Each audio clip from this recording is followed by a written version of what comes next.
been going on for the previously National Hispanic and Latino Mental Health Technology Transfer Center, the New England Mental Health Technology Transfer Center, and the Northeastern Caribbean Mental Health Center. So thank you to Graciela, Maria, and Kathy, who've been working. We've all been working on this for the last couple of years. As you saw, we had a bit of difficulty with the interpretation system. But I would like to say that we do have simultaneous translation for all of our participants today. If you need to use it, just click the interpretation tab and then click Spanish, and you will be able to listen to the presentation in Spanish. So with that said, we would also like to say that in the work that we've been doing, all our centers recognize the complexities associated with identities, particularly racial and ethnic identities. So we have been using the term Latine. Of course, we also recognize individuals' right to self-identify, and that's what we promote. With that said, our center uses the term Latine with the intention of both facilitating a fluent reading and pronunciation, as well as supporting an inclusive and respectful language. So this is a gender neutral term of form of the word Latino that uses the letter E at the end, an idea that is native to the Spanish language. So now you'll hear a bit from us. We'll do our introductions. We'll begin with Maria Restrepo Toro. Muy buenos días. Good morning, everybody. My name is Maria Restrepo Toro, and I work at the Yale Program on Recovery and Community Health. I has been the co-director of the New England Mental Health TTC and the Latino Recovery Colectivo at our program. It is an honor and pleasure to be here with you, with my colleagues today. We are here to launch an initiative, as Darice said, that has been going on for a long, long time. So I'm going to be first introducing our team. So I'm going to pass it on to my colleague, Graciela Ruiz, also from Yale University. Bom dia, bom dia. Good morning. My name is Graciela Ruiz. I am a psychologist by training from Brazil, and it's a pleasure to be here today as well, very emotional. We're glad that we work with this team to build a lot of good information for our Latino community. And it is a very special day. Obrigada, comunidade brasileira que está aqui hoje. And I will pass to Dichos. Thank you, Graciela, Maria. So I am Daris Sorovich. I'm also a clinical psychologist. I am from Puerto Rico. I am in private practice, and I'm currently the content consultant for training and technical assistance for the Hispanic Latino Behavioral Health Center of Excellence, previously known as the National Hispanic and Latino Mental Health Technology Transfer Center. And before that, I also used to work for the National Hispanic and Latino Addiction Technology Transfer Center. It's a pleasure to be here and share this space with you. And I'll leave it to Anne Murphy. Hello, welcome everyone. Thank you for sticking with us and your patience. My name is Anne Murphy. I'm an associate professor in the Department of Psychiatric Rehabilitation and Counseling Professions at Rutgers. I'm currently the director of the Northeastern Caribbean Mental Health Technology Transfer Center with a focus on rehabilitation for individuals who live with significant mental health concerns. And I'll turn it over to my colleague, Katy Rivera.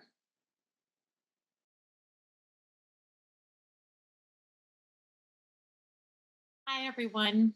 Good morning or good afternoon, depending where you're joining us from. My name is Katy Rivera. I'm the project coordinator of the Northeastern Caribbean Region 2 Center and have been collaborating with this wonderful work group to deliver culturally adapted and evidence-based practices to the Latino, Latinx, Latina community. And I'm very happy to be here. Thank you so much, everybody. So now let us tell you a little bit about how we all started. For the last, next slide, please. The premise of these videos really are grounded in the notion of recovery. 7 years ago, there was a new initiative called the New England Mental Health TTC Network, the Mental Health TTC Network, I'm sorry. And this amazing three mental health TTCs, we partnered together with, at that time, the Hispanic, Latino, well, now it's the Behavioral Health Center of Excellence, the Northeastern and Caribbean Mental Health TTC, and our New England Mental Health TTC. And we decided that as a team, we were all very much not only passionate about working with Spanish and Portuguese communities, but also kind of our areas of focus and interest to really align recovery, because it's the belief of our group that we want to be creating products and delivering TA to really, really expand this notion of recovery, bring hope, provide skills in rehabilitation to a lot of the diverse Hispanic and Latino communities around the country. We included family members, communities themselves. So what you're about to see today is a long-term process of a 7-year initiative. Next slide. We had the following goals. We wanted to understand recovery is a well-grounded concept in the US, and the research has shown that to be effective, but we needed to know and understand from the communities themselves what were all the considerations, the cultural considerations regarding recovery from any kind of mental health, serious mental health, not only as a provider, as a family, but also as a persons in recovery. So we were able to create multiple projects and distribute many things, always mindful that in our Latina communities, there's not only a Spanish speaker, but there's also Portuguese speakers. We provided lots of webinars throughout the time that you can find.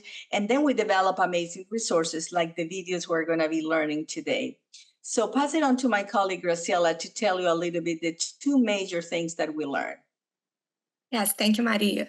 And our gratitude to all the communities that work with us and help us to develop this product. So I just want briefly to tell you that during this year, we developed two products that we want to highlight here. So one was the Walking in Recovery community cards that we work with community, we develop community conversations, we engage with the Latino, and from what learning and share during this time that we work together, we create the cards. And then the second, it will be what we are doing here today, that is to watch the videos that we work with family members and loved ones to guide us in the Latino needs to talk more about mental health. And I will pass to Annie. She will talk a little bit more about that.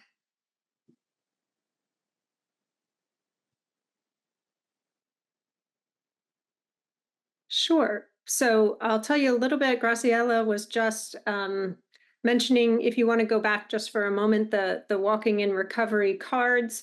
We have a set of cards that are available online that highlight different recovery statements and a little bit additional information to support those statements. They're available in English, Spanish, and Portuguese.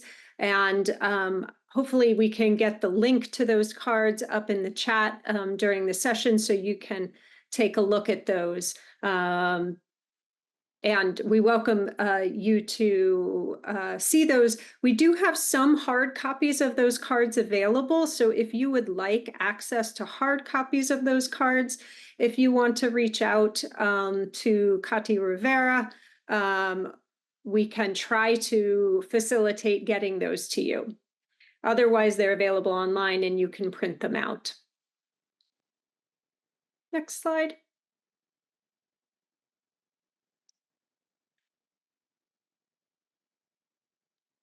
Wonderful. So we had conversations across the network to identify some of the common cultural beliefs that people from the Latinx community hold related to mental health conditions.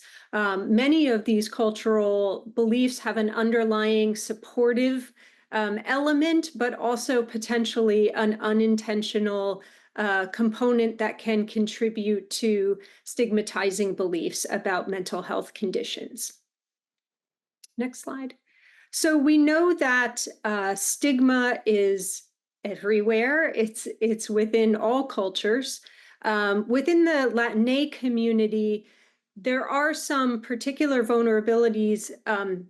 They show similar vulnerabilities to others, to non-Latinx communities. However, they do face particular disparities related to both access and to quality of treatment for mental health conditions. They're less likely to seek, receive, or complete mental health treatment, and nearly 50% or more go without any mental health treatment at all. Stigma, which is a negative attitude or idea about generally anything, in this case we're talking about related to mental health conditions, has been consistently found to predict professional help seeking. Next slide. So there are really two types of stigma that we generally think about and talk about. There's public stigma, which is the stereotypes, which are kind of what stereotypes, sort of beliefs, negative beliefs held about people for a particular, related to a particular facet, prejudices, which are kind of owning, believing those stereotypes to be true, and then discriminatory behavior, which can happen as a result to these prejudices. So these are held within the general population, and we can see these through, comments, negative attitudes, negative ideas about people with mental health conditions. I imagine many of you are aware of these beliefs that people might be dangerous, or that they might be out of control, that they may need to be managed in some way, that they're not able to work or have satisfying relationships, these sorts of beliefs. Self-stigma, on the other hand, is when individuals with mental health conditions start to internalize that public stigma. So they start to believe about themselves the negative ideas that the general population may hold. So they start to question themselves. Well, am I able to work? Am I able to live independently? Might my behavior be erratic? So they start to really question and have kind of lower self-confidence, self-esteem, and self-identity than people without mental health conditions.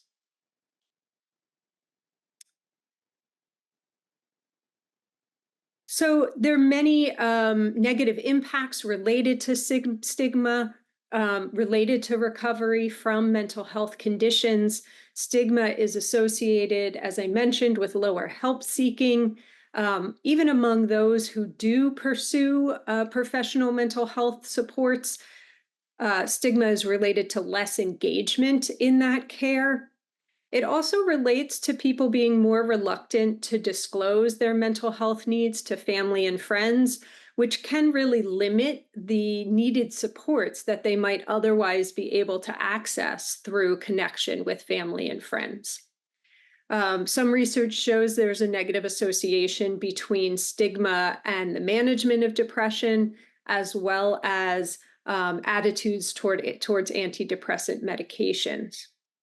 And then finally, again, related to that self-stigma, that internalized stigma, it can lead to greater shame and greater embarrassment within the person and their own sense of themselves, as well as shame and embarrassment for people who are connected to that individual, so perhaps their family or loved ones. Stigma has a particularly disproportionately large impact on mental health help seeking among minoritized ethnic groups, including Latinx communities. So it's particularly important for us to look at factors that might be contributing to stigma and identify strategies to try and reduce this stigma. Next slide. So familial stigma plays a particularly important role in mental health help seeking.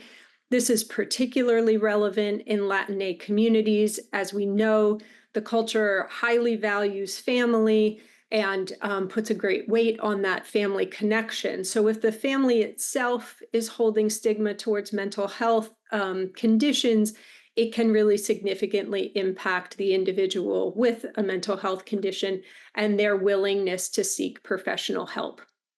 Unfortunately, there are also some cultural values that may inadvertently be contributing to this mental health stigma. So I'm going to turn it over to Doris now to talk a little bit more about those values. Thank you. Thank you, Anne. And Anne mentioned a few of the results that we find from stigma among Latinx communities. And I want to tie it back to one of the things that Graciela was presenting from our project. When we had our conversations, we had a series of conversations with providers, family members, communities regarding mental health, beliefs about mental health and mental health services. And the thing that mostly consistently came up was how stigma really interacted with help-seeking behavior. So we consistently found that providers, family members all spoke about stigma and how it sometimes became a barrier to seek services. And we know that for Latina families and individuals, privacy can be really important. So this can continue the cycle of stigma about mental health and the community, as it may be seen as talking about mental illness can be seen as a taboo.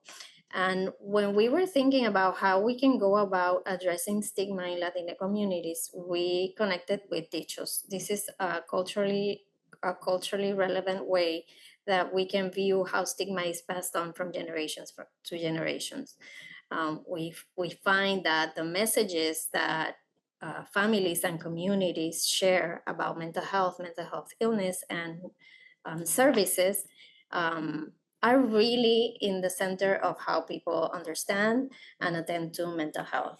And this can go both ways. We also know that this is changing with new generations. So we'll speak a little bit about cultures and how it may relate to that. And I'll begin with, we have religion, really. I want to speak about religion and spirituality and make a brief distinction, as religion really focuses more on behavioral measures, such as how many times you go to church, reading scripture, religious action, seeking support from priests and clergy, whereas a spiritual perspective involves more of a broader conceptualization that explores meanings that are ascribed to events, to people, to the self, and an intimate relationship that an individual may have with a higher being. So religion can go both ways in terms of stigma and help-seeking behavior. So religion and spirituality may discourage individuals, Latinx individuals, from seeking treatment. And also religious coping can be a strength for some Latin communities. So there are instances where religious communities may ostracize individuals who experience mental health disorders and may attribute some of the causes to spiritual or religious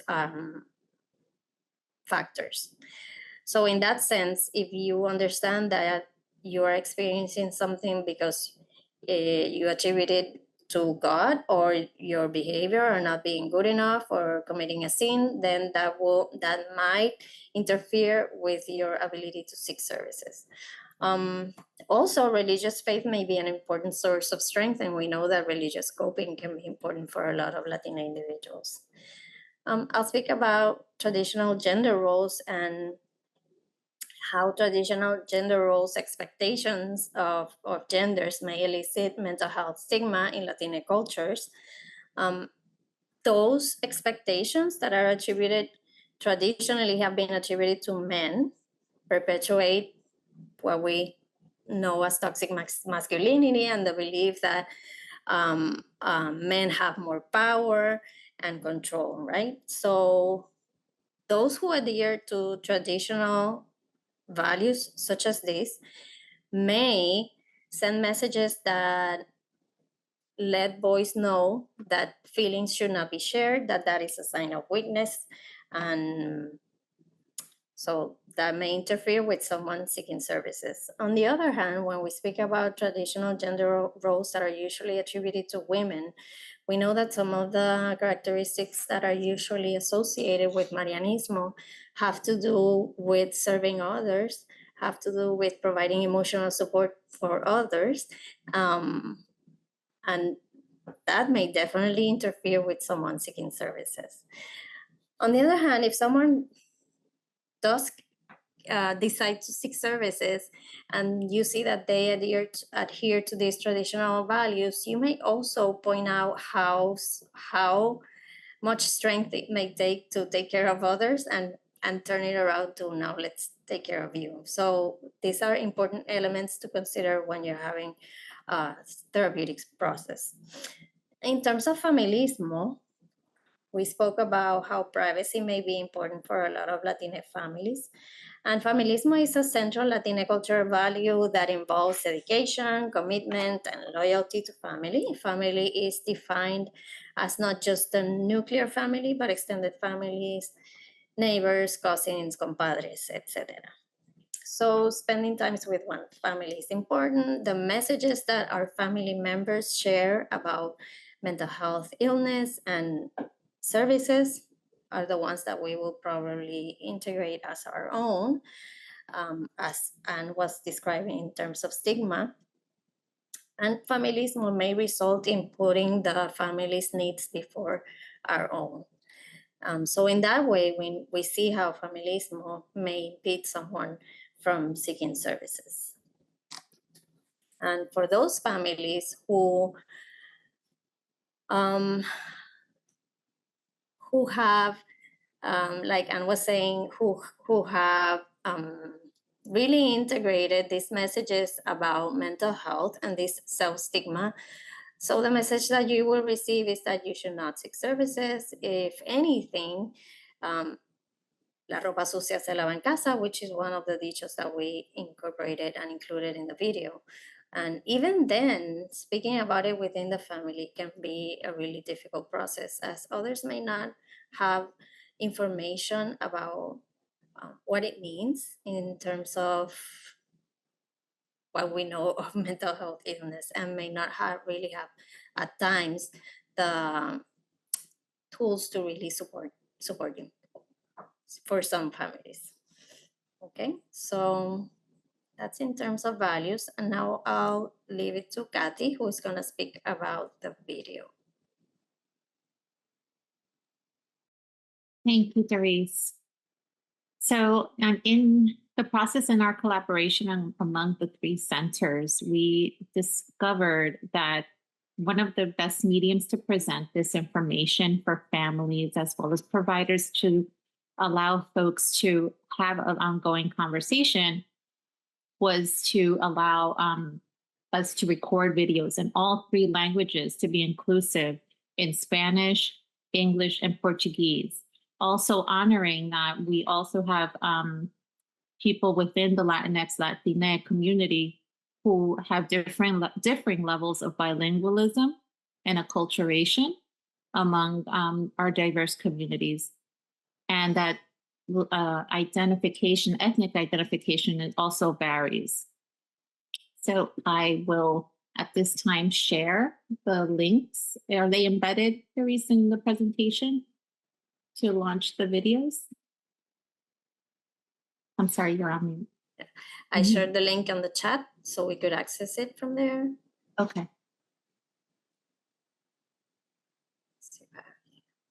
And I see we have some comments, and I'll just say I totally agree with Evelio Salinas, who's saying, and we mentioned that transgenerational values of the community are very diverse. The community itself is very diverse, and yes, values have been changing throughout generations. So thank you for your comment.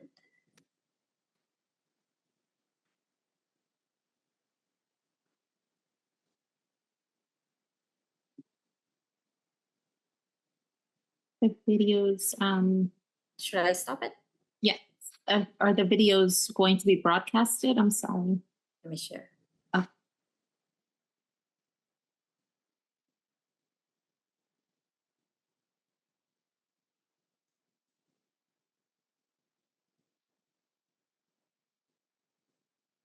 Can you see it? Yes. Great.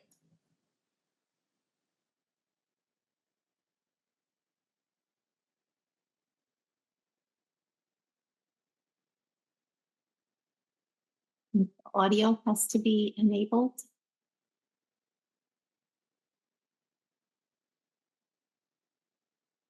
So as you're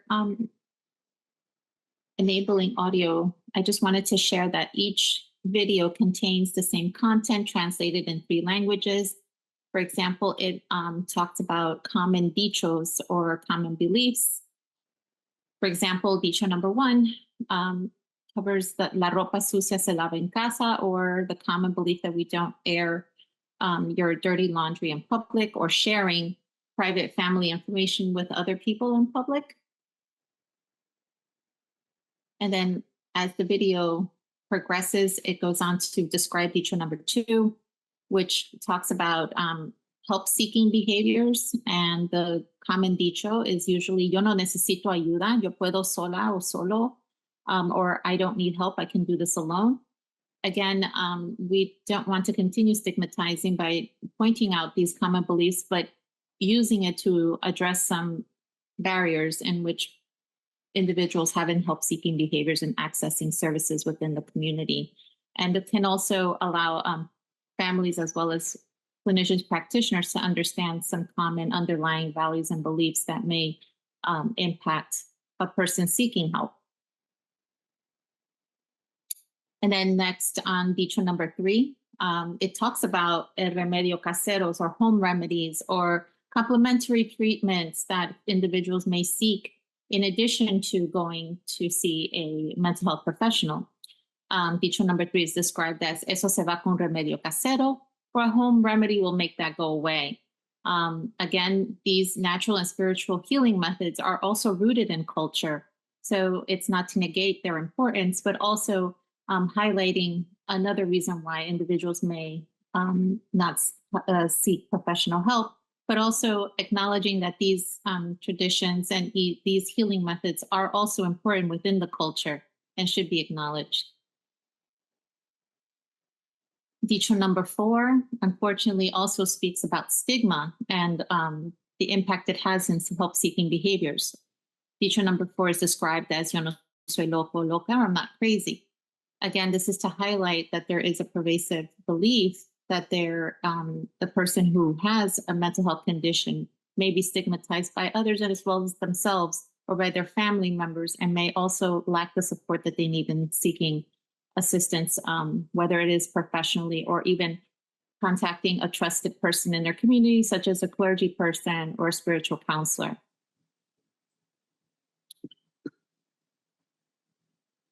And also the take-home message here is that people can recover and individuals can live meaningful lives despite the barriers, despite the stigma, despite these common cultural beliefs that may be a barrier, but instead speaking about these cultural values, speaking about these dichos may allow folks to discuss their problems openly with the clinician or with a family member, or amongst another person who is also struggling with a mental health condition. Thank you. I'm not sure if the audio may be working, but I just wanted to go over the content of the video just to provide the context of what you'll see once you have access to the YouTube videos. I'll turn it over to Therese. Thank you, Kathy. And you mentioned I need to share the audio, but it doesn't have that option right here. So I appreciate it. Thank you, Anne. And thank you, Kathy. Can you hear it now? No. Okay, so let's go back to the presentation. So in the chat, you'll see that we have, hold on, here. In the chat, you'll see that we have a link for the video, so you can access that and you can see some of the slides that we just shared. As we mentioned, we have the video in English, in Spanish, and in Portuguese. So hopefully you'll get to see it and share it with others. We believe it's a great way to address stigma in our communities and to really talk about how some of these dichos may impact mental health services. So we also have QR code, and we'll open it up. We'll open it up for questions now. So if you have any questions or comments you want to share with us, we'll be happy to address them.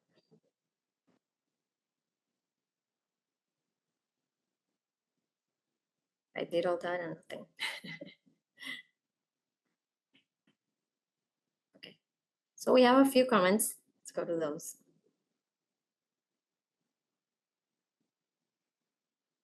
I'm glad you could see the closed captioning. We have a question here. Would this be appropriate to show during a church group settings? I will say yes. I strongly recommend that we share these videos in all the places that we have access to the community.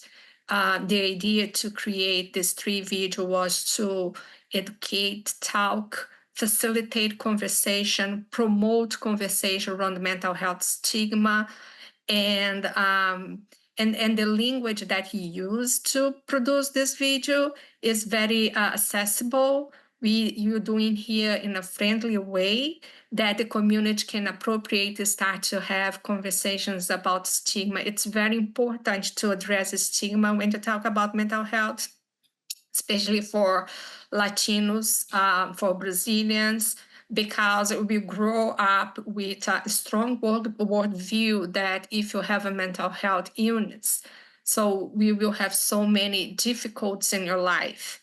And that's come through the idea that there is no way to live a meaningful life when you grow in this community. And what you want to do here, it's really to break this idea and rebuild with all of you, with all the community, right? To talk more, because we need to address a couple of things. We need to address the stigma in society, but also need to address self-stigma, that sometimes it's one more barrier to us as a family member and a member of the community to address and talk and have conversations about mental health. So yes, please share with your church, share with your community meetings, share at school, any places that we get together, to have a good conversation. Use this material as well, the walking in recovery cards. Thank you, Graciela. And I agree with you. And in terms of self-stigma, and a couple of people mentioned how professionals also are not immune to these messages and integrating some of them into their own beliefs. So it definitely, as with any process, it starts with us to take a look at ourselves, see where we're at in terms of some of this messaging, some of the ideas, beliefs that we have about mental illness, and really be able, if needed, if you see that it's something that is interfering with your work, you seek also someone you can talk to about that. Yeah, that's also really important for us as professionals to really be open to speaking about all of this. Sorry, I just wanted to quick interject that I think this could also be helpful for providers to enhance their understanding of Latinx communities, and so to help those of us not from Latinx communities to understand what some of those cultural beliefs may be and how they might contribute, and then of course utilizing this, as Graciela was saying, with your clients, family members, etc., to try and expand some of the understanding. So I think all populations really could benefit from this. Sorry to interject. No, And I Annie, and I think appreciate you it. just make a good point, because this tool also can be used as in a supervision with professionals, because it's very important to us to understand the point of view of family and how family is extremely important in the mental health treatment for Latino community we are part of. So, and then it's a way to just promote inclusion and talk to the family. So yeah, it's an excellent tool to supervision, and providers in this webinar, please use that as a tool to have that conversation. Mhm. I agree, and I would add the video as a tool for providers, for example, is more of a conversation starter than a conversation itself. I would say it provides a lot of information that is useful. Of course, that's not going to apply to everyone in the same way. So you want to be able to have the information and really explore with the expert, which would be your client, how they integrate the information that they might have received while growing up from families and communities. So yes, I have a quick question. If you want to watch the video with audio, we can do that now. So if that's okay, and do we want to do that? Okay, let's do that. Okay. One hit on. So hold on, I'll do that now.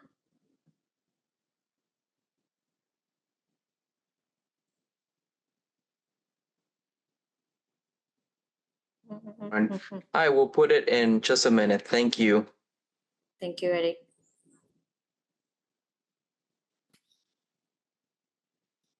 There we go. While we're waiting, I saw a question about the difference between use of the word Latinx and Latine. I don't know if anyone wants to take a moment to explain that before the video starts. Sure, I can say something about that. I mean, both terms are a way of addressing and really are not non-binary terms that can be used to describe a person from Latine background. So it's a way of recognizing and integrating non-binary diverse individuals from our communities. The difference, I would say, is the X. It's a bit harder to pronounce in Spanish. That's what most people agree on. And it's harder to read and to pronounce. And also Latine is a term that, while language is what is the Spanish language is part of why it has been really well received language, and the fact that the community itself has developed that concept. That comes more from academians, and so that's part of the difference. I don't know if anyone else wants to add anything. Well, I think I want to add that one of the values of recovery is to partner with people and listen to people about their needs. And what's beautiful about the resources and the video, as well as the card, is that this was a participatory process. Wasn't us. This kind of reaches the divide between us and them. This wasn't about we deciding what needed to be in the video. This was informed by people. So whether you have the role of a professional or a family member, anybody can use. And as Other has indicated, these are just tools that you can use to start the conversation. So these are the images, the words reflect the common beliefs and the people themselves. So anybody really could connect with actually the communities and what people are thinking about.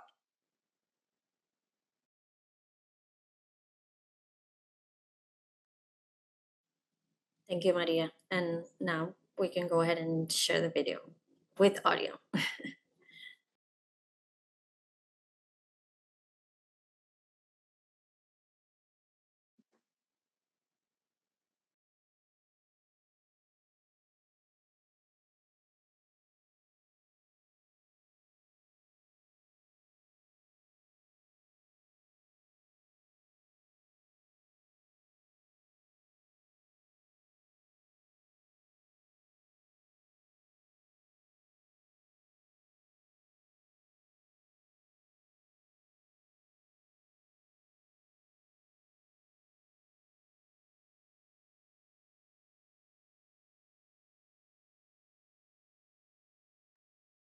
Just one more thing when you're waiting for the video. Now I will talk in Portuguese, so please just give me the permission. Muito obrigada, comunidade brasileira que está nessa webinar hoje. O que a gente estava dizendo aqui é que este vídeo pode ser usado nas igrejas, na comunidade, nas escolas, nos centros de convivência, e este vídeo foi criado para vocês. Portanto, façam um bom uso desse vídeo. Informe as pessoas, promove encontros e organize a comunidade para poder falar sobre recovery, porque recovery é possível, e compartilhar com todas as pessoas, porque a gente precisa de criar um mundo mais inclusivo. E este é somente um material que vai ajudar a gente a fazer isso. Portanto, compartilhe o vídeo, share the vídeo. Obrigada.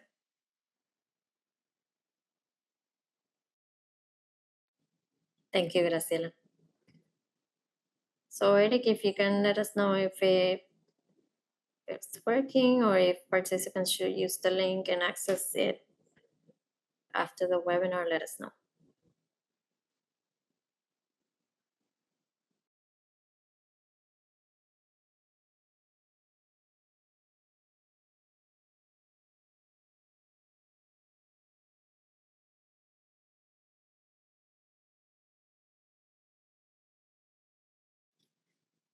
I do want to mention that in the chat, we shared an evaluation form. We have a link for participants to share your comments about today's presentation and the video. So we appreciate you taking a few minutes to fill that out and share it with us. This will allow us to continue to offer events such as this one. So appreciate if you could take the time to do the evaluations. Thank you.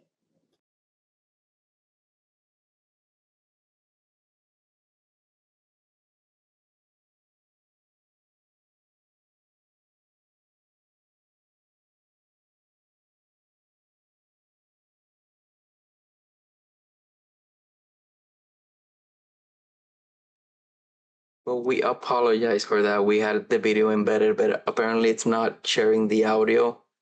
We did share it through the chat in all 3 languages. So we hope you can watch it at your time. And it will show the slides that were presented by our speakers. We apologize for that. Thank you, Eric. I believe we'll see that in the evaluations. So again, apologies for all the technical difficulties. We hope that this presentation was useful, and we hope that you'll be able to share the video with others who are close to you, and that you can find that this resource is really helpful for our communities, for ourselves, for those who we serve and those who are close to us. So we appreciate all of you being here, and see if I can, yeah. So thank you so much. We appreciate you taking the time to be with us. Thank you, Maria, Graciela, and we would also like to thank Heidi Trota, who is from the new Northeastern Caribbean Mental Health Technology Transfer Center. She was key in developing this video. She was amazing. She was very patient with those of us who are not really good with technology. And she was able to come up with this amazing product. And also we would like to thank Dr. Oscar Rojas, who was partner with us in all of these efforts, including some of the content of the video. So thank you. Thank you all. Thank you, Maria, Graciela, and Kathy. Thank you all. Have a great afternoon. Thank you. It's a pleasure. Thank you so much. Thank you, Kathy.